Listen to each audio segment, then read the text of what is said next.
Okay, so this is where I left off. These were the assets I was playing with. This was the last frame on my stage. You see how I've changed haven't changed the bushes, but I've changed the eyes a little bit, right? And what I'm going to do on a duplicate is I'm going to now merge that. I'm going to also close the mouth again.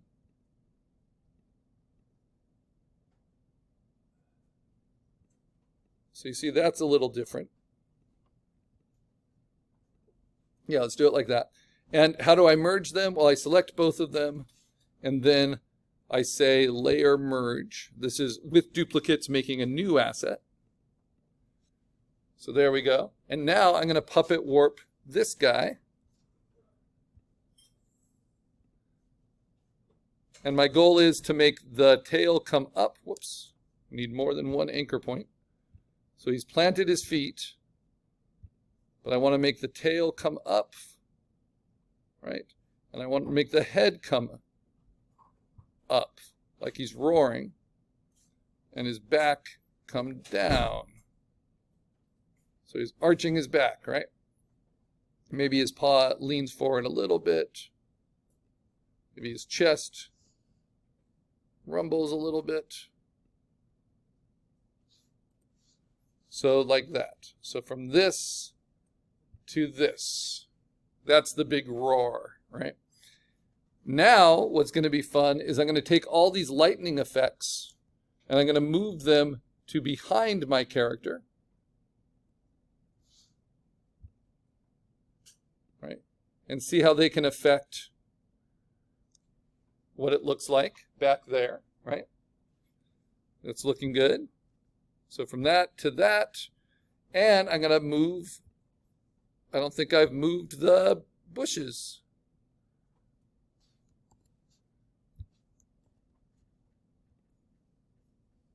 Maybe I did a little bit. I'm going to just make sure by moving them a little bit more.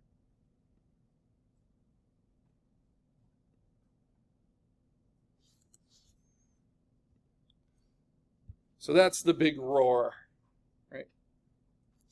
So topmost layer is selected, hold down Option, Layer, Merge Visible, just following those steps. Command A, Command C, go to my stage, Command V, paste it in. Very nice. And now go back, deselect, clear. Now I get to just toggle a little bit. So I'm going to brighten that background. I'm going to take all of these, duplicate them, move them back up top, huge, up over everything, right? And take my merge creature, duplicate it, and just toggle it again. So edit, puppet warp.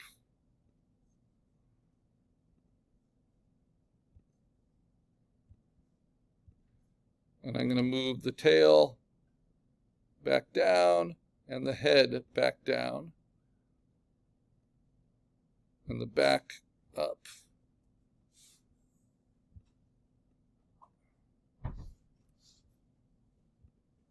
So from this to this, so I get to go pretty fast now. Hold down Option, Layer, Merge Visible, Command A, Command C. We are all in this workflow now, building assets, building our frames under assets, and then moving them to the stage. And now, because I'm at the very end, big glow and lightning, I get to do this. Clear that frame.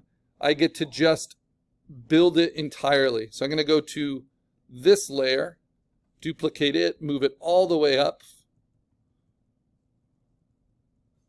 over everything. Right? Going to make it 100% opacity.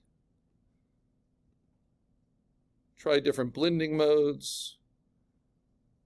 There we go. That's pretty strong.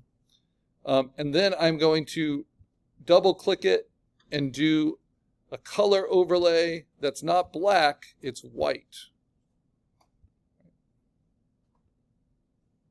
And increase that opacity. So this is now the big blast, like the repercussions of the big blast. And I can turn some of these on and off.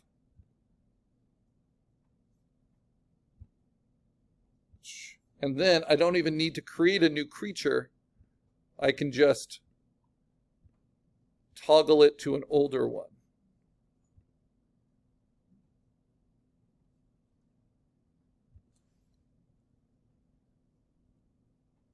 You know, kind of like that. So from that to this, so let's make that frame, hold down Option, Layer, Merge Visible. Because I'm wiping out, I don't even need to move the bushes anymore. And then Command A, Command C, move to stage, Command V, go back, Command D, clear it. And now color overlay pretty much all the way. It's at 88%. And maybe I show that creature. I turn that one off. You know, just really, really building it up. Toggle on some more lightning. So this will be my final frame that I make in assets. Hold down Option, go to Layer, Merge Visible. Command A, Command C, paste. Okay, now save your stage. Go back to your assets. Command D to deselect and delete. Save your assets.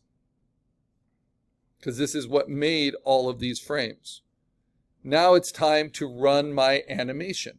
So I've done rehearsals so far. Now it's the dress rehearsal. I think I have everything. I think I have all the effects, all the movements, all the costumes worked out, but I have to see it. So I go to Window and I go to Timeline. This is rehearsal mode. Then I click on Create Frame Animation if you haven't already. If you have, it will show this way. And then you're going to say, Make Frames from Layers. And you're going to take out this white frame, drag it to the trash. So it starts with my little cat there. I'm going to hold down Shift. I'm going to go to the end and I'm going to set my timing. And this time I'm going to try not 0.3, I'm going to try 0.222. You can do up to a hundredths place.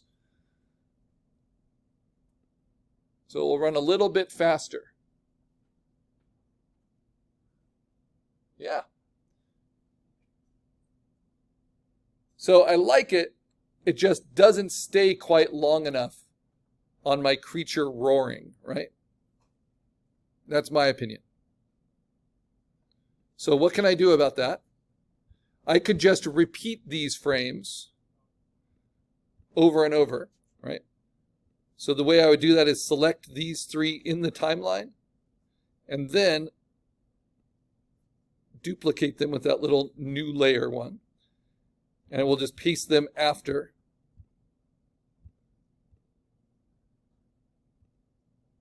But I think that's going to look repetitive. So let me see.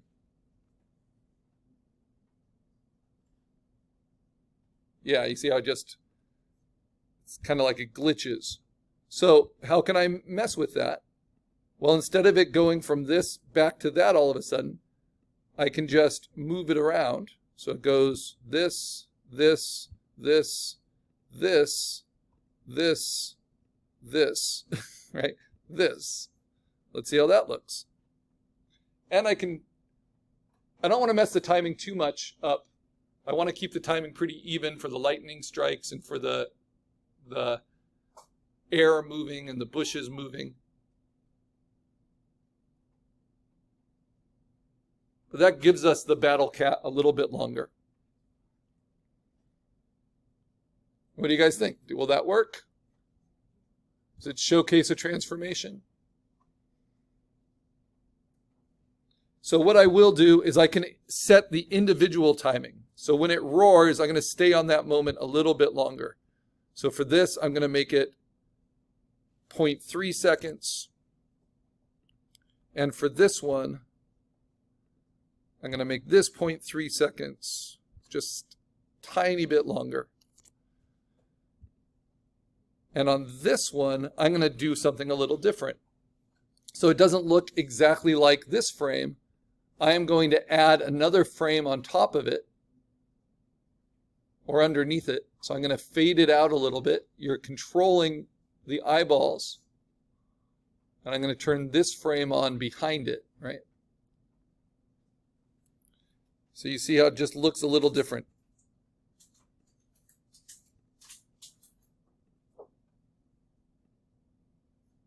Maybe this one.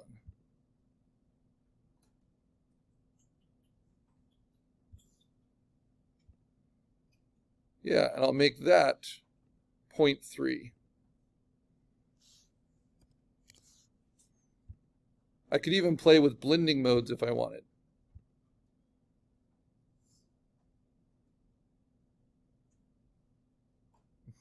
Doesn't really work, but something worth thinking about.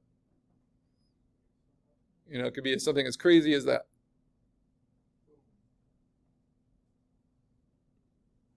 Actually, I might do that as like a little glitch, and I'll make this even shorter. I'll make this 0.2. All right, so let's see how this looks. So this is called animating on the stage, like setting your timing, repeating frames, setting it to reset. Oh yeah, that works pretty well.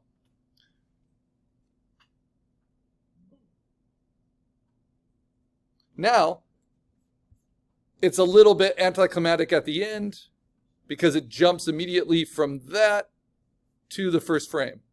So if you have a jump cut like that and you want it to loop a little bit smoother, you can do things like play frames backwards and forwards. You can reverse the order of frames. I'm just trying to get the edge of Photoshop here. There we go. But what you can also do is you can use what's called the tween feature, right? This is for crossfading. So I'm going to click on my last frame. I'm going to hold down Command and click on my first frame. So just the two ends are selected. And then I'm going to click on this, which is a new little icon. It's next to the new frame icon. It's called tweens. And I'm going to build 5 animation frames between these two. It's right there. Yeah. It's meant to look like a ball moving. I can build 3, I can build 5, I can build 15. I want to do 5. It's going to take whatever timing you had before. So I'm going to speed that timing up a little bit. I'm going to set them all to be 0.2. And now you can see the pixel grid coming through, or the background grid. You don't want that. So now what it's doing is simply crossfading one layer with the other and setting it towards the beginning. But I don't want it to be transparent, so I want that background layer to always be 100% in all of them. So this is how we kind of fade in a restart after that big white blast.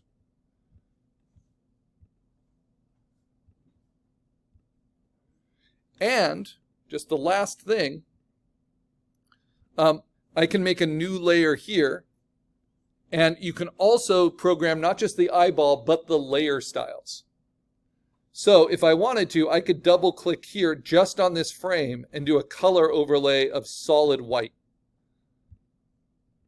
So it really blasts out. So now let's see how that all looks together.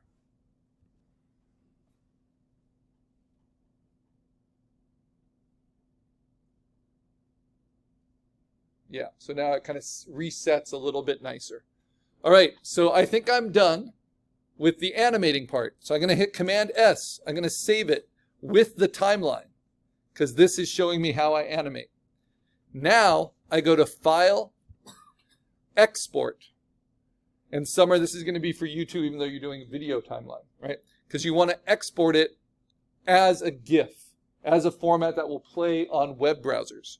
So you go to Export and then Save for Web. And in older versions of Photoshop, it said Save for Web Legacy.